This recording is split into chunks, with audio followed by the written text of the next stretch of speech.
Do you find that you freeze up when it comes time to speak Spanish with a native speaker? Are you afraid that you won't know what to say or that you'll simply talk too slowly to keep up with the conversation? If that's you, you'll definitely want to stay tuned for this episode. I'm interviewing Ryan, who is actually a member of the Spanish Club Salsa community, and he talks about how he went from freezing up during his first language exchange and not knowing what to say at all to being able to have conversations with native Spanish speakers during his last trip abroad. So definitely check this out if you're someone who struggles with having conversations in Spanish, no matter how long you've been learning the language. This episode is for you. I think you will find Ryan's story inspiring. Así que vamos a empezar. Let's get started. Bienvenidos. Welcome to the Learn Spanish con Salsa podcast, the show for Spanish learners that love music, travel, and culture. Close your grammar textbooks, shut down the language apps, and open your ears to how Spanish is spoken in the real world. Let us show you how to go from beginner to bilingual. Here is your host, certified language coach, Tamara Marie. I'm super excited about today's episode because this is one of my favorite things to do. Being able to share a story of someone who's overcome some of their challenges when it comes to speaking Spanish. To me, it's really important to be able to hear stories from people who may be struggling with something that you're struggling with right now, but really finding out the strategies that they've used to be able to move past it. So I know a lot of times it can seem intimidating when you see someone who already speaks the language fluently and you feel like you'll never get to where they are. But when you hear a story from someone like Ryan, you really get to see, wow, he was able to do that in just a short amount of time, so maybe I can overcome this too. So I'm really excited to share Ryan's story. In our conversation, we cover so many different things, from his strategies to how he got from being very nervous and shy about speaking Spanish to actually being able to have conversations with native speakers. And Ryan is a member of our Spanish Club Salsa community. And if you didn't already know, today we are opening the doors officially to new members. So if you've been struggling to stay consistent with your progress towards Spanish fluency, or if you just don't have anyone to speak Spanish with on a regular basis where you live, being part of the Spanish Club Salsa Fluency Club will give you the direction and motivation you need so that you can make consistent progress. Whether you're a beginner or an intermediate Spanish learner, this membership is for you. We'll help you identify what skills you need to improve and give you a customized weekly plan based on your level. So if you want more support to reaching conversational fluency in Spanish, you are more than welcome to join us. This week only, we're offering a special for new members. I'll talk more about that at the end of the episode, but for now, let's get into my conversation with Ryan. He'll share the number one feature of the Spanish Club Salsa Fluency Club that was an absolute game changer for him, and his advice for how to gain confidence speaking Spanish.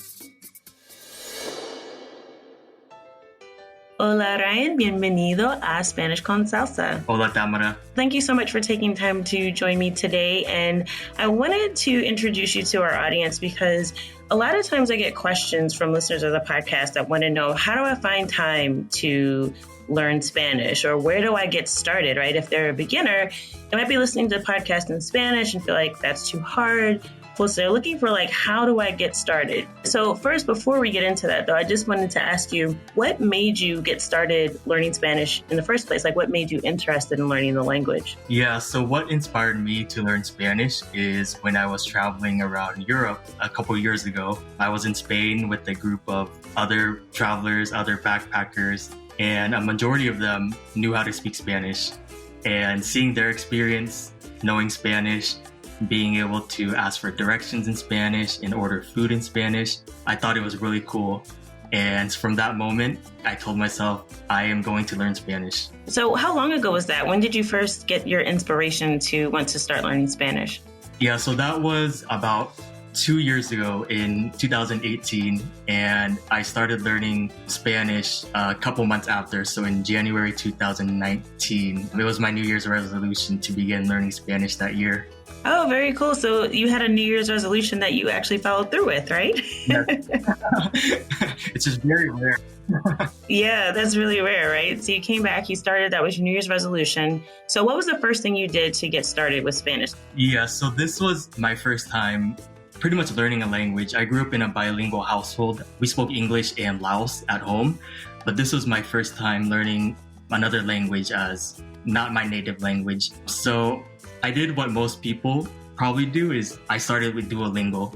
And the first 4 or 5 months or so, I was primarily learning Spanish with Duolingo. Okay, and how far did you get with Duolingo? Because I know they have the different levels and you get the little trophy. So how far along did you get? Yeah, so I'm still using Duolingo, but I'm using it as a supplement to my studies now. I'm about halfway done through the tree. All right, so you were learning with Duolingo, so I imagine you were making some progress there.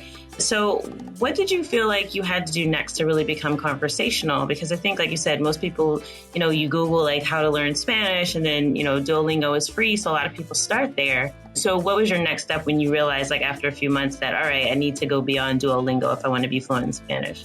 Yeah, so I would say 4 or 5 months into my Spanish learning journey, I did my first language exchange through an application called HelloTalk, where you can connect with other language learners. And I was really confident. At first, I was really confident. I was learning through Duolingo. My streak was really high. I think I was at like a 70-day streak. So at first, I was really confident. And once I got into the language exchange, I completely froze. I did not understand what my conversation partner was saying. I did not know how to respond. And from that moment, I knew that I needed to learn more with native Spanish speakers, and learning by myself.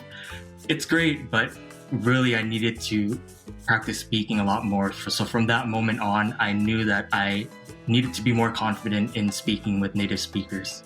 Wow, that's interesting. So you kind of froze up. I think, I had a similar experience when I started traveling for the first time. And you talked about being overly confident. Yeah. Well, I was like, I took Spanish in high school. Like, I know what I'm talking about. I can at least get through, customs and immigration, right? When I get in the airport, I know like basic vocabulary. And the same thing happened to me. I had no idea what was going on because people were just speaking too fast. And I was like, those aren't the words I'm expecting to hear, because you read in the book, like they're supposed to say these words, right? Why aren't they saying the words that are in the book?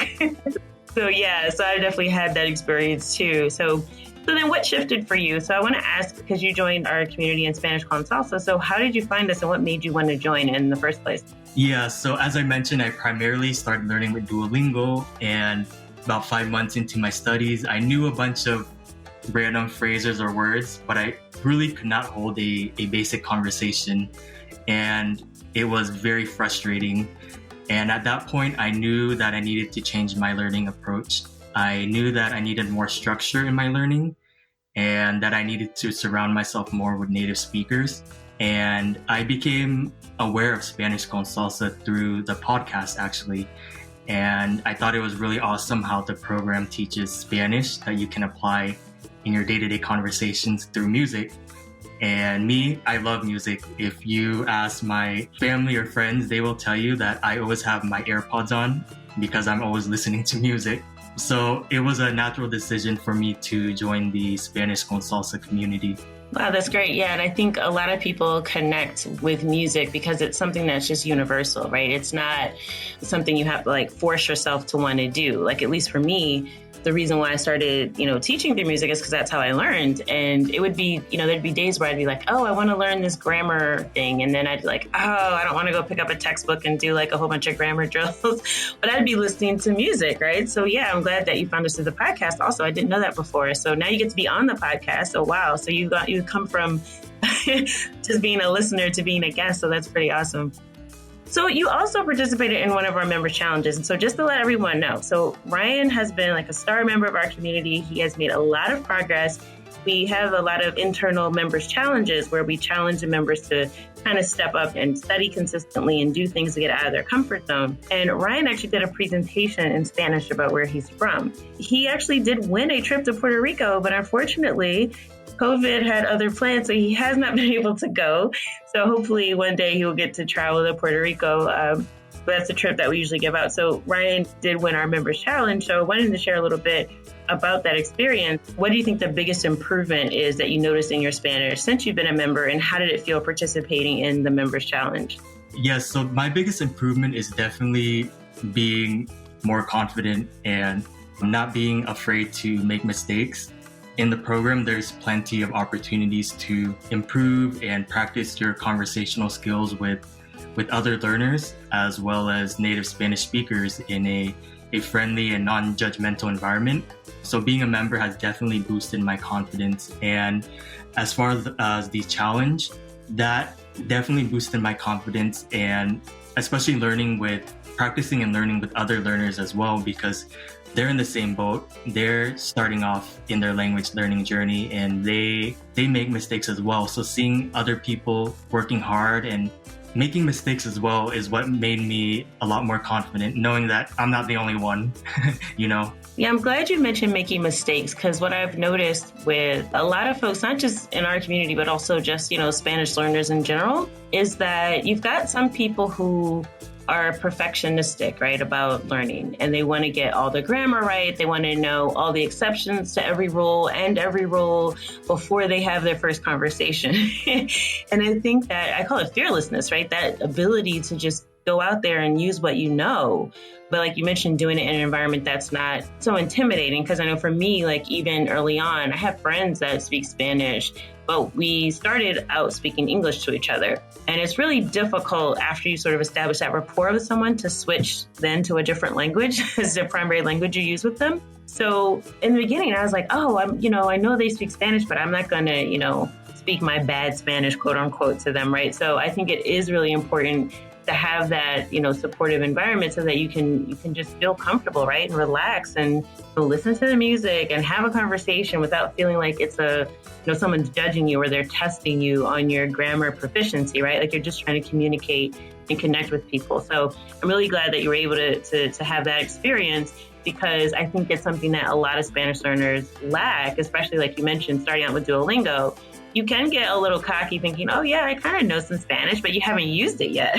So if you haven't actually used it, it's hard to tell if you really, really understand it or you really, really have got it, right? Because you're just kind of interacting with your phone. But it's far different from interacting with another human being. So I am glad that has been a benefit to you as well. So what accomplishment are you most proud of, right? So you started with Spanish Club Salsa, you got involved in the community, you started going through the courses. So what are you most proud of that you've accomplished since you've been a member? I would say my biggest accomplishment is being able to speak with native speakers without any fear.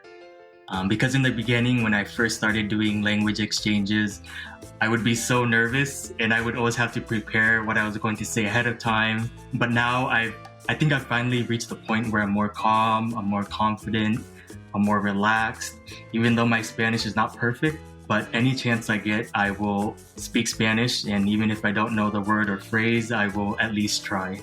And is there something in particular that you recall, like that you were surprised about in your journey? Something that you learned that you didn't expect, or something that you didn't know about before that you discovered through that process? Yes. So actually last October, I was traveling around Southeast Asia, and I was in Bali.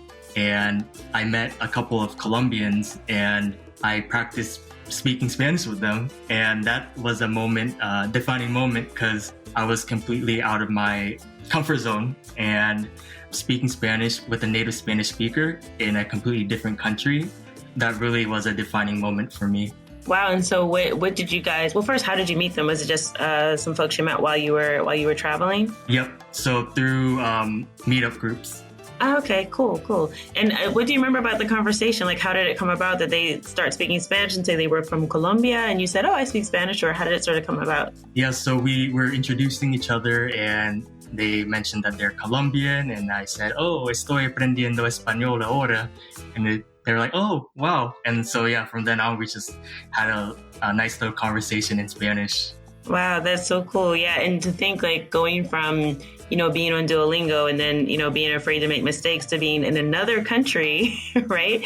And then to hear someone say, oh, I'm from Colombia, you're like, oh, estoy aprendiendo español. Like, oh, it's nothing, right? Like, I'm learning Spanish. Yeah. That is so cool. That is so cool. I'm sure you didn't imagine first going to Asia that you would run into any Spanish speakers, right? Yeah, it's actually pretty funny because when I was traveling around Asia, I saw and I heard a lot of Spanish speakers as I was traveling and through the airport and through other destinations. And it just really shows like how important Spanish is and the influence that Spanish has and how many people, there's so many people around the world who speak Spanish. Yeah, I mean, and that's funny because like I wouldn't think, going to Asia that I would run into anyone that spoke Spanish. So it's interesting that you said that yeah, I think it is a global community and there are Spanish speakers that live in other places, just like there's English speakers, right, that live in Asia and live in other parts of the world. There's also Spanish speakers who've moved to other parts of the world, and there's pretty large populations there. So it's cool that it's just another way that you can connect with people when you're traveling.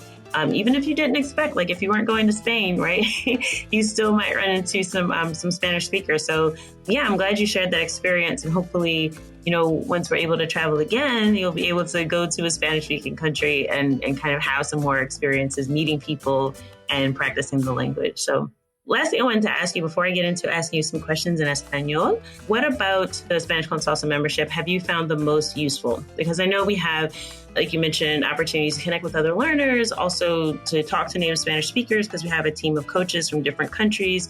In Latin America, you can talk to one-on-one and also in groups, right? So we have courses that cover many, many different things. So for you, what was the aspect of the membership that you found the most useful and most beneficial? Definitely the first activity upon joining the program that asks you to identify your driving motivation and your motivation for learning the language. I found that activity super helpful because it forced me to sit down and ask myself, why am I learning Spanish? What is it about Spanish that excites me? And I never thought about that when I first started learning Spanish. And I actually think one of the reasons why people fail at learning a new language, especially in the United States where most people are monolingual, is because they don't identify their driving motivation early on. They don't identify their goals for language learning early on. And for me, I have always loved traveling. I love visiting new places, learning about different cultures and connecting with locals. And there's so many places in Latin America that I would love to visit. I would love to visit every country in Latin America if afforded the opportunity. And that is what motivates me to learn Spanish every day. I think about it every day as I'm practicing Spanish, as I'm learning Spanish. So that small little activity has made a big impact in my Spanish learning. As a language coach, that is music to my ears because I always try to get people to go through those activities. And, sometimes people go, oh, I just want to skip that. I want to get right into, learning about the past tense, right? But I'm like, you have to really do that reflection to think about what is it that you're doing this for, right? If you don't have that clarification, like you said, it can be really difficult to really push through because it takes time, right? It might not take, 10 years, but it does take more than, 30 days, right? To learn Spanish. So it's really all up to you in between there, right? Like how much effort you put in and how much progress you make, how fast. But to get through that journey, you really do need something to look back on and to keep you going when you're thinking, well, I'd rather go do something else, or, why am I doing this in the first place? Or even now you might be thinking, I won't be able to travel in 2020, right? So why am I doing this right now? You really do need that sort of North Star, right? That to kind of keep you focused and keep you going. So I'm really glad that you found that useful and that you actually went through that activity and that exercise, because it's something I really, really encourage, and not everyone takes advantage of that. So I'm really glad to hear that that was helpful to you and it helps keep you moving forward with your Spanish. So you did mention earlier that, you really enjoy music, and it's something that, you're always listening to music and your family and friends will always see you with your AirPods in. So how was the experience for you with learning Spanish through music? Because I know some people say that they like music, but they really don't get how you can actually learn a language through music. So how was that experience for you, actually using the music as a learning tool and not just something you're just listening to all the time? For me, it made the Spanish learning process a lot more fun, a lot more enjoyable to go through the song lyrics and dissect the lyrics and break it down into word by word and understanding the songs and each word in context. So for me, I found it a lot more fun instead of going through a grammar book and studying grammar every day. Don't get me wrong, I do think that grammar is very important, but learning grammar through music is more fun. So for me, it is and it has been a really enjoyable experience. Yeah, that's good to hear as well. And for me also, I think, like you said, it is important to learn grammar. You want to be proficient, but it's the way that you do it.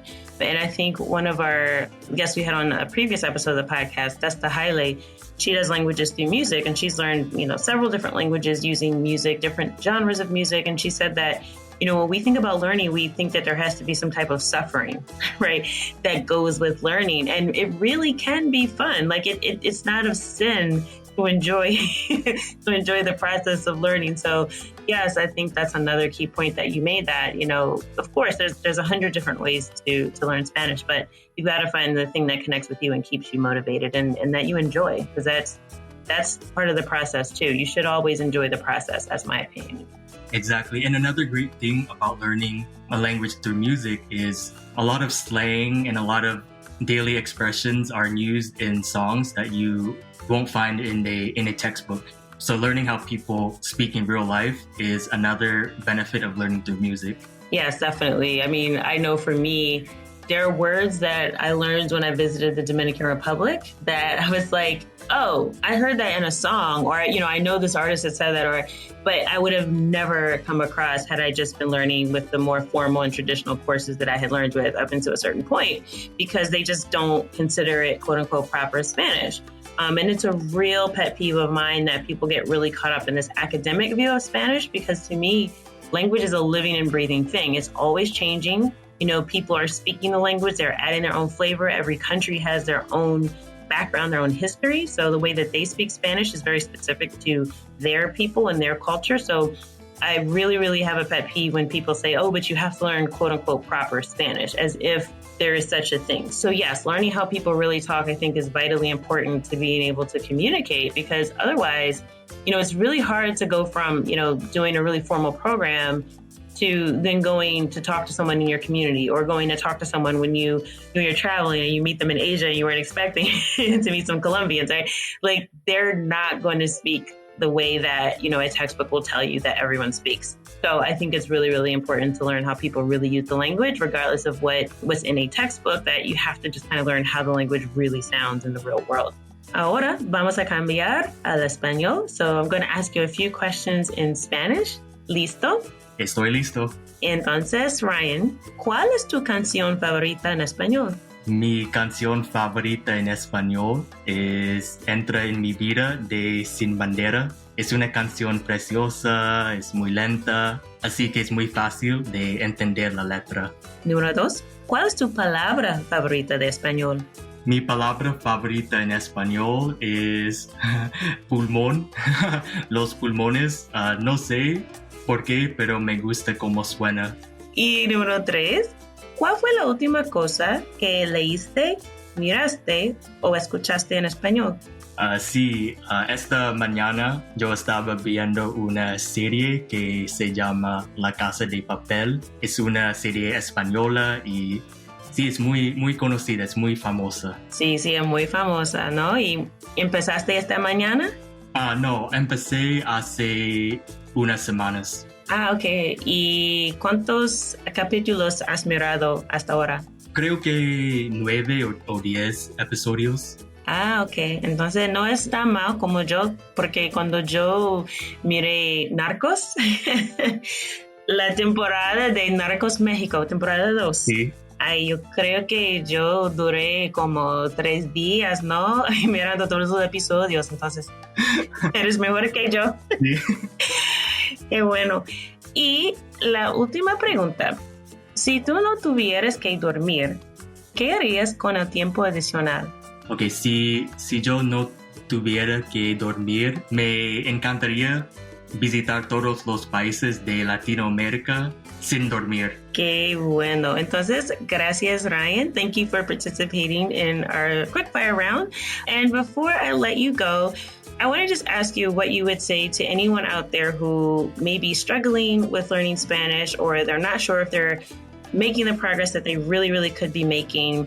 And they might be on the fence and they might be thinking about joining Spanish con Salsa or another program. Like, what would you say to them to really help them get motivated to just kind of take that next step? Yes, I would definitely tell them what I mentioned earlier is to definitely find your driving motivation early on, your goals for learning the language, because that is what is going to excite you every day to learn the language, and to be consistent and stick with it and don't give up, because the process gets easier and more fun as time goes by, as you progress in the language and you begin to understand songs more and TV shows more.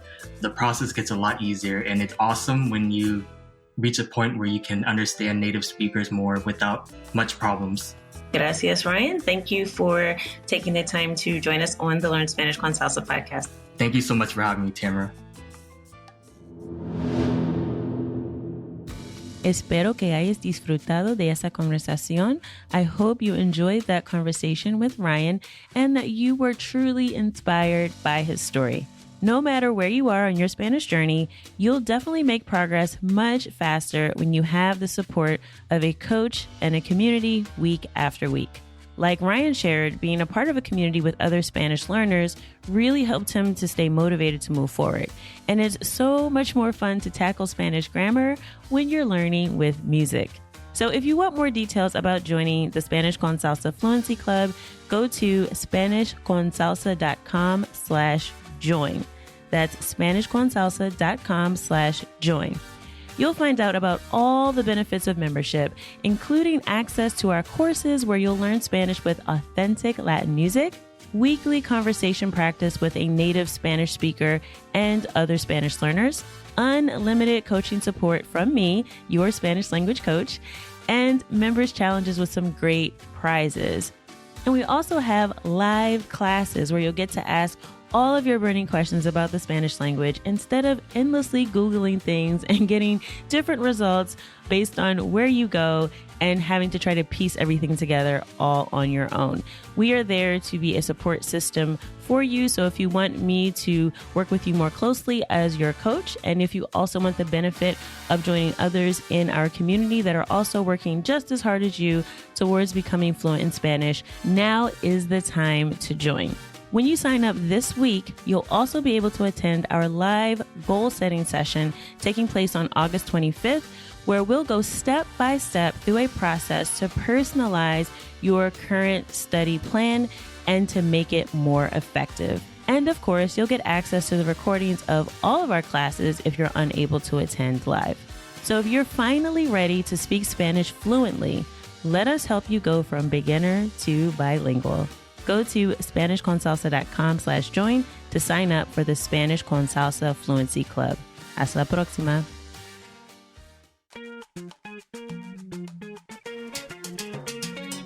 Thank you for listening to the Learn Spanish con Salsa podcast at LearnSpanishConSalsa.com.